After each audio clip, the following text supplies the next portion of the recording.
আপনারা এর আগে আমাকে বেশ কয়েকদিন বলেছেন যে এর আগের দুখানা প্রোগ্রামে গুপ্ত প্রয়োগ পাওয়া যায়নি, তো গুপ্ত প্রয়োগ দেওয়ার মতো সময় ছিল না আগের দিন। তো আজকের আলোচনার প্রথমে গুপ্ত প্রয়োগটা শুরু করি ঠিক এই বিষয়টা নিয়ে যে দেখুন, বছরের প্রথম অর্থাৎ বাংলা বছরের প্রথম 1432 সাল, এই 1432 সাল আমি ভগবানের কাছে কামনা করি, নিজে কায় মনোবাক্যে ইচ্ছা প্রকাশ করি যে প্রত্যেকের ভালো কাটুক, সারা বছর ভীষণ ভালোভাবে কাটুক। কিন্তু আমি চাইলেই তো হবে না শুধুমাত্র, বা আপনারা চাইলেও হবে না। এই সারাটা বছর অনেকের খুব ভালো কাটবে, অনেকের মধ্যম কাটবে, অনেকের খুব খারাপ যাবে, এটা তো স্বাভাবিক হবেই। তো তারপরেও একটা জিনিস, যে পথেই অর্থ রোজগার করুন, যার লাইফস্টাইল যেরকমই হোক না কেন, যার বাড়ি ঘরের অবস্থা যেরকম হোক, সংসার জীবনটা যেরকমই থাকুক না কেন, প্রত্যেকটা মানুষ কিন্তু চায় যে সারাটা বছর ভালোভাবে কাটুক, ভালোভাবে কাটাবো, ভালো অর্থ রোজগার হবে, বাড়িতে সুখ শান্তি থাকবে, এটা প্রত্যেকেই চায়। এবার দেখুন, অর্থ রোজগারের ক্ষেত্রে কিছু লাইন আছে। কেউ ব্যবসায়ী, কেউ সরকারি চাকরিজীবী, কেউ বেসরকারি প্রতিষ্ঠানে কর্মরত, অনেকের নর্মাল প্রফেশনাল লাইন আছে। এক একজন ব্যক্তির এক এক রকম ইনকাম, আবার কারো ইনকাম নেই, কারো বাড়ির 5 জন ব্যক্তির 5 রকম সোর্স অফ ইনকাম, এগুলো আছে। তা যার যেরকমই ইনকাম থাক না কেন, এই বছরের প্রথম দিকটায়, বছরের প্রথম দিক নির্দিষ্ট আমি দিন বলবো না, বছরের প্রথম দিকটায় সারাটা বছর মোটামুটি আর্থিক দিক ভালো থাকার জন্য, বাড়িতে সবাই সুস্থ সবল স্বাভাবিক থাকার জন্য, এবং বাড়িতে যাতে কোনো অহেতুক ঝামেলা অশান্তি দুর্যোগ না আসে, তার জন্য একটা ভালো জিনিস আমি বলে দিচ্ছি। এই জিনিসটা করলে পরে বেশ ভালো ফল পাবেন। যে কোনো শুক্রবার বা যে কোনো সোমবারকে বেছে নেবেন বছরের প্রথম দিকেই। যে কোনো সোমবার বা যে কোনো শুক্রবারকে বেছে নেবেন, স্নান করবেন, স্নান করে একটা মানে এখনকার যে কয়েনগুলো হয় না, যে 1 টাকার কয়েন, যে কোনো একটা 1 টাকার কয়েন, রূপোর কয়েন হলে পরে খুব ভালো, না হলে পরে প্লেন লোহার কয়েন বা স্টিলের কয়েন, একটা 1 টাকার কয়েন নিলেন, নিয়ে সেই কয়েনটাকে ভালো করে পরিষ্কারভাবে ধুয়ে নিলেন। তারপর কি করবেন, ওই কয়েনটার ওপর কিছুটা পরিমাণ সাদা চন্দন ঘষে একটু মাখিয়ে দিন, সাদা চন্দন ঘষে একটুখানি মাখিয়ে দিন। তারপর কি করবেন, সামান্য একটুখানি কেশর দিয়ে দিন, আর একটুখানি ওই তেল সিঁদুর এবং তেল হলুদ কিছুটা পরিমাণ ওই কয়েনটার ওপরই কিছুটা পরিমাণ মাখিয়ে দিন। মাখিয়ে দেওয়ার পরে ওই কয়েনটার ওপরে একটা আকন্দ, শ্বেতাকন্দ হলে সবথেকে ভালো হয়, শ্বেতাকন্দের যে ফুলটা হয়, শ্বেতাকন্দ গাছের একটা শিকড় রাখুন। যদি শিকড় না পান, প্রথম অপশন শিকড় রাখতে হবে, যদি শিকড় না পান একটা সাদা আকন্দ ফুল ওই কয়েনটার ওপর রাখুন। রেখে গণেশজির চরণের সামনে দিন একটা সাদা সিল্কের কাপড়ের টুকরোর উপরে, সাদা সিল্কের কাপড়ের টুকরোর উপর এই জিনিসগুলোকে একসঙ্গে রেখে কয়েনটার উপর রেখে গণেশজির চরণের সামনে আপনি দিন। আপনি আপনার পরিবারের বা আপনার সংসারের যা কিছু শুভ কামনাগুলো করে নিজের মনস্কামনা গণেশজিকে জানান এবং একটু ধূপ ধুনো প্রদীপ জ্বালাবেন। জ্বালানোর পরে কিছুক্ষণ রাখলেন, অবশ্যই প্রক্রিয়াটা করবেন স্নান করে। কিছুক্ষণ রাখার পরে ওটাকে তুলে নিয়ে আপনারা আপনাদের বাড়ির যেটা টাকা পয়সা রাখার জায়গা, যেটা গয়না রাখার জায়গা, এরকম কোনো সেফটি জায়গায় রেখে দেবেন, যাতে এই কয়েনটার উপরে কোনো এঁঠো বা ঝাড়ু কিছু যেন না লাগে, কোনো এঁঠো বা ঝাড়ু যেন কিছু না লাগে, এটা রেখে দেবেন। তাহলে এক্সেসিভ ভালো ফল পাবেন আগামী একটা বছর। আগামী একটা বছর, বাংলা বছর 1432 সাল, একটা বছর খুব ভালো ফল পাবেন। তার কারণ আমি কিন্তু আগেই বলেছি, নির্দিষ্ট কোনো দিন নেই যে অমুক দিনই করতে হবে, অমুক তিথিতে করতে হবে, যে কোনো শুক্রবার বা সোমবার দেখে করবেন। এই কাজটার দ্বারা বাড়িতে সংসারে যথেষ্ট পরিমাণে উন্নতি হবে, সবকিছু ভালোর দিকে যাবে। নেক্সট চলে আসি, মা লক্ষ্মীর কৃপা পেতে কি কাজ আমরা করতে পারি। দেখুন, মা লক্ষ্মীর কৃপা পেতে বিশেষ কোনো গুপ্ত প্রয়োগ, বিশেষ কোনো কিছু কাজকর্ম করা সেরকম কিছু করতে হবে না। যে কাজটা করতে হবে, কাজটা কি করবেন, দেখুন, মা লক্ষ্মীর ছবি বা মা লক্ষ্মীর মূর্তি বা মা লক্ষ্মীর যে পট, প্রত্যেকটা পশ্চিমবাংলার প্রত্যেকটা হিন্দুর ঘরে ঘরে রয়েছে। তাহলে এই মা লক্ষ্মীর কৃপা পাওয়ার জন্য কিন্তু আমরা প্রত্যেকেই লালায়িত। তো মা লক্ষ্মীর সামনে প্রত্যেক দিন সারাটা বছর ধরে দেখবেন প্রদীপ জ্বালানো হয়। প্রদীপ জ্বালানো হয়, কেউ তেলের প্রদীপ জ্বালান, কেউ ঘিয়ের প্রদীপ জ্বালান, কেউ মাটির প্রদীপ, কেউ রূপোর প্রদীপ, কেউ সোনার প্রদীপ, কেউ পিতলের প্রদীপ, স্টিলের প্রদীপ, অনেকেই জ্বালান। তো সব থেকে বড় কথা হচ্ছে যে জিনিসটা বলার, দেখুন মন থেকে যদি মা লক্ষ্মীকে ডাকা হয় মা লক্ষ্মীর কৃপা পাওয়া যায়, এটুকু নিশ্চিত। এর বাইরের যে প্রসঙ্গ সেইটা হচ্ছে আমরা যেগুলো নর্মালি করে থাকি, প্রত্যেকটা ঘরে ঘরে যেটা করা হয়, দেখবেন ওই মা লক্ষ্মীর সামনে যে প্রদীপটা জ্বালানো হয়, যার যে প্রদীপই থাক না কেন, ওই বাজারে কিছু পোলতে কিনতে পাওয়া যায় বা সলতে কিনতে পাওয়া যায়, যেটা সাদা রঙের হয়। কিন্তু শাস্ত্রীয় মতে মা লক্ষ্মীর সামনে যে প্রদীপটা দেওয়া হয় এটা যদি লাল সুতোর হয়, লাল সুতো, যেটা সাদা রঙের সেটা সাদার জায়গায় লাল, লাল সুতোর হয়, তাহলে অত্যন্ত ভালো হয়। এবং শাস্ত্রীয় মতে বলা হয় মা লক্ষ্মীর কৃপা সেই পরিবারের ওপর বা সেই ব্যক্তির উপরে পড়ে। তাহলে মা লক্ষ্মীর কৃপা পেলে কি হবে? আর্থিক উন্নতি হবে, সংসারে সুখ শান্তি শ্রীবৃদ্ধি ঐশ্বর্য বৈভব বৃদ্ধি এগুলো হবে। মা লক্ষ্মীর কৃপা পেলে আপনি শিক্ষাগত যোগ্যতা আপনার যাই থাক না কেন, সমাজে আর্থিকভাবে একটুখানি প্রভাব প্রতিপত্তিশালী হতে পারবেন, আর্থিকভাবে আপনি একটু শক্ত সামর্থ্য হতে পারবেন। এই জিনিসগুলো কিন্তু আমরা মেনে থাকি বা বিশ্বাস করে থাকি। তাই মা লক্ষ্মীর সামনে যে প্রদীপটা দিচ্ছেন, সাধারণত পারলে স্টিলের প্রদীপ, স্টিলের প্রদীপটাকে অ্যাভয়েড করার চেষ্টা করবেন। পিতলের প্রদীপ জ্বালান, কোনো আপত্তি নেই। যার সামর্থ্য আছে রূপোর প্রদীপ সোনার প্রদীপ জ্বালান, কোনো আপত্তি নেই। স্টিলের প্রদীপটাকে অ্যাভয়েড করার চেষ্টা করবেন, কারণ স্টিলের প্রদীপটা ন্যাচারালি জ্বালানো হয় যদি কারো শনি গ্রহ ডিস্টার্ব থাকে, সেই ক্ষেত্রে স্টিলের প্রদীপ সর্ষের তেল দিয়ে জ্বালানো হয় এবং পশ্চিম দিকে মুখ করে।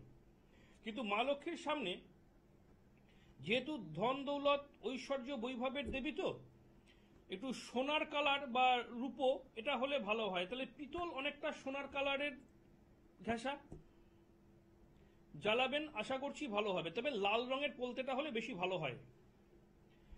এইটা হলো নেক্সট যে আলোচনাটা করব, কারণ আজকে বেশ কিছু গুপ্ত প্রয়োগ বলবো। বছরের প্রথম দিকে বেশ ভালো ভালো ফল পাবেন, এই কাজটা করলে পরে সারা বছর ধরে ভালো ফলটা পেতে থাকবেন। নেক্সট যে ক্রিয়াটা বলবো, দেখবেন স্বামী স্ত্রীর মধ্যে বহু সংসারে স্বামী স্ত্রীর মধ্যে বনিবনা হয় না, মতের অমিল চলে। স্বামীর একরকম মনোভাব, স্ত্রীর একরকম মনোভাব। দেখবেন বহু সময় দেখা যায়, বহু ফ্যামিলিতে দেখা যায় নিজেদের পছন্দে ছেলে মেয়ে উভয়কে পছন্দ করে বিয়ে করেছে। বিয়ের আগে পর্যন্ত সম্পর্ক অত্যন্ত ভালো ছিল, কোথাও কোনো ঝামেলা অশান্তি কিচ্ছু হতো না, একজন আরেকজনের ওপর খুব নির্ভরশীল ছিল। কিন্তু বিয়েটা যেই হয়ে গেল 2 মাস 3 মাস 6 মাস এই রকম সময়ের মধ্যে থেকেই যেন দুজনের মত পার্থক্য শুরু হলো, দুজনের মধ্যে একটা মিসআন্ডারস্ট্যান্ডিং বিষয়টা চলে আসছে। দুজনের মধ্যে যে ভালোবাসাটা ছিল সেটা দূরত্ব আস্তে আস্তে বাড়ছে, ভালোবাসার টান বা আকর্ষণটা কমে দূরত্বটা বাড়ছে। স্বামী স্ত্রীর মধ্যে মনের দূরত্ব বাড়ছে, কেন? মনের মিলটা হচ্ছে না, সেই জন্য। স্বামী এক বলে স্ত্রী আরেক বলছে, স্ত্রী এক বলে স্বামী আরেক বলছে, মানে দুজনেই পুরো বিপরীত চিন্তা ভাবনার কাজকর্ম করছে। এই রকম যদি কারো পরিস্থিতি থেকে থাকে, অনেক ফ্যামিলিতে আছে, এমনও ফ্যামিলি দেখা গেছে যে নিজেদের মধ্যে হয়তো 10 বছর যোগাযোগ ছিল, 10 বছর দেখে শুনে নিজেরা দেখে শুনে তারপরে বিয়ে করেছে, 6 মাস যায়নি সেই সংসার ভাঙতে, অর্থাৎ ডিভোর্স হতে। এরকম বহু ক্লায়েন্ট চেম্বারে পেয়েছি, 10 বছর 12 বছর 8 বছরের সম্পর্ক, মানে বিয়ের আগে, তারপরে বিয়ে হয়েছে, তারপর 3 মাস 4 মাস 6 মাসের মধ্যে ডিভোর্স। তাহলে এই বিয়েটার মানে কি হলো? তাতে বিয়ে না করে সারা জীবন তো বেশ ভালো মিলমিশ থাকতো, কিন্তু সামাজিক মতে বিয়ে করতেই হবে, বিয়ে করতেই হয়। সমাজকে ঠিক রাখার জন্য, সমাজকে এগিয়ে যাওয়ার জন্য, সমাজ বৃদ্ধির জন্য বিয়েটা আবশ্যিক। তাহলে এই রকম পরিস্থিতিতে দাঁড়িয়ে যাদের এই ধরনের সমস্যা চলছে বাড়িতে, অথবা আমি যে বললাম যে নিজেদের পছন্দ ছাড়াও হয়তো বাবা মার মতেই বিয়ে হয়েছে, কিন্তু সংসার জীবনে ভীষণ অশান্তি, যে অশান্তিটা সহ্য করা যাচ্ছে না, মাত্রা ছাড়িয়ে যাচ্ছে, যেই অশান্তিটা এমন পর্যায়ে পৌঁছেছে আর মনে হচ্ছে সংসার করা সম্ভব হবে না। আবার এরকম দেখবেন ফ্যামিলি আছে, বিয়ে হয়েছে আজকে 25-30 বছর, তাহলে 25-30 বছর সংসারে একসঙ্গে থাকার পরে এই বয়সে এসে ডিভোর্স বা ছাড়াছাড়ি বা আলাদা থাকা, এই বিষয়টাতেও মাথায় আনা যাচ্ছে না। তাহলে একসঙ্গে থাকতে হবে, একই বাড়িতে থাকতে হবে, এবং ধরে নিন আমি একটা উদাহরণ দিচ্ছি, উত্তর হোক দক্ষিণ হোক যেদিকেই হোক, তাহলে উত্তর দিকে এন্ট্রান্স তো ওই লাইনের প্রত্যেকটা বাড়িতে রয়েছে, তাহলে প্রত্যেকটা বাড়ি তো ভুগছে না, তাহলে আমি কেন ভুগছি, প্রশ্ন আসতেই পারে। তাহলে আপনার বাড়ির যে এন্ট্রান্সটা সেটা টোটাল লম্বা বা চওড়ায় ঠিক যেই জায়গাটায় পড়ার কথা ছিল সেই জায়গায় না পড়ে অন্যত্র হয়েছে। দিকটা আপনি দেখছেন উত্তর বা দেখছেন আপনি দক্ষিণ দিক, কিন্তু সেই বাহুটাকে মোট 8 ভাগে ভাগ করা যায়, যেটা অশুভ ভাগের মধ্যে হয়তো আপনার এন্ট্রান্সটা পড়েছে। এটা হয়, আমি বহু ক্ষেত্রে বহু ম্যাপে দেখেছি এটা হয়। তার কারণ আমারই প্রোগ্রামে বলা থাকে যে একই ব্যবসা, অর্থাৎ একই আইটেমের ব্যবসা, একই দিকে দোকানের মুখ লাইন দিয়ে রয়েছে, কেউ মাছি মারছে, কারো দোকানে মাছি ঢুকছে না, আবার কেউ খদ্দেরকে দিয়ে সামলাতে পারছে না।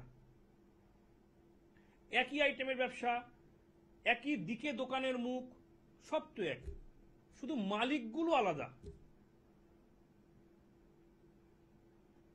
কিন্তু যদি আমার কথাকে বিশ্বাস করে যদি সেই সব দোকানগুলো আপনারা দেখেন, দেখবেন প্রত্যেকের ক্যাশ বাক্সের দিক আলাদা আলাদা রয়েছে, মিলিয়ে নেবেন।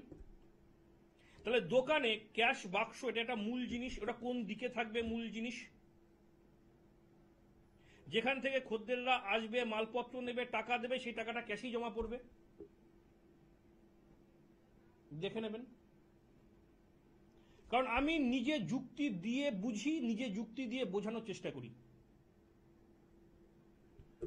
এই গেল একটা বিষয়। এইবার যে বিষয়টা নিয়ে মানে আলোচনা হচ্ছিল যে বাস্তু দোষ বা নেগেটিভ এনার্জি, বাস্তুতে যে কোনো প্রবলেম থাকে, মঙ্গলবার, যে কোনো মঙ্গলবার আপনার ইচ্ছায়, শুক্লপক্ষ, কৃষ্ণপক্ষ, অমাবস্যা, পূর্ণিমা, মঙ্গলবার হওয়া নিয়ে কথা, বছরের শুরু বছরের শেষ কোনো নিয়ম নেই, যে কোনো মঙ্গলবার একটু লম্বা দেখে তামার কাঠি বা তামার ওই যে ওই লোহার যেমন রড হয় না একটু সরু, সেরকম তামার একটু রড কিছুটা পরিমাণ নিয়ে আসবেন দোকান থেকে, নিয়ে এসে আপনার বাড়ি বা আপনার সীমানার দক্ষিণ দিকে পুঁতে রাখবেন, দক্ষিণ দিক।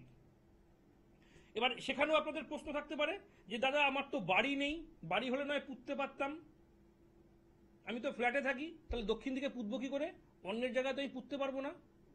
তারও জায়গা আছে, দক্ষিণ দিকে একটা মাটির কিছু টব নিন, নিয়ে একটু একটু লম্বাটে ধরনের টব নিন, একটা তামার কাঠি কিছুটা পরিমাণ নিয়ে পুঁতে দিন, ওটা দক্ষিণ দিকেই থাকবে।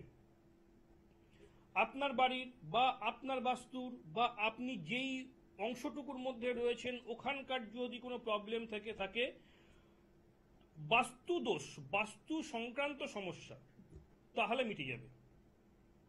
কিন্তু ম্যানমেড প্রবলেম যেগুলো, যেগুলো মানুষের দ্বারা কৃত্রিমভাবে তৈরি বলতে বিল্ডিং কনস্ট্রাকশনের প্রবলেম বলছি না, কেউ কোনো খারাপ ক্রিয়া করেছে, খারাপ কাজ করেছে আপনার বাড়ির ওপর, আপনার পরিবারের ওপর, আপনার ওপর তন্ত্রক্রিয়া করেছে, সেই ক্ষেত্রে এই বিষয়টায় কাজ হবে না, নর্মাল বাস্তুদোষ কেটে যাবে।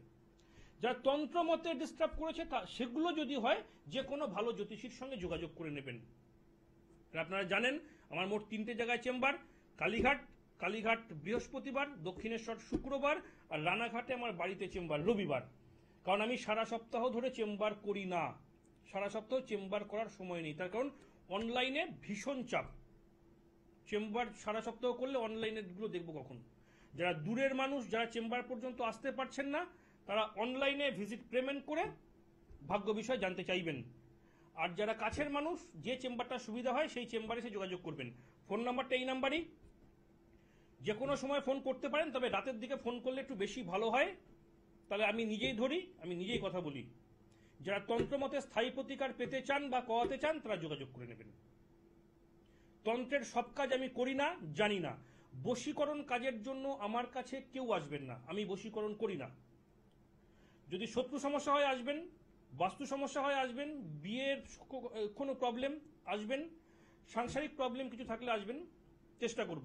যেটা পারবো না মুখের উপর না করে দেবো, যেটা পারবো সেটা দায়িত্ব নিয়ে করে দেবো। আজকে সময় শেষ, প্রত্যেকে ভালো থাকবেন, নমস্কার।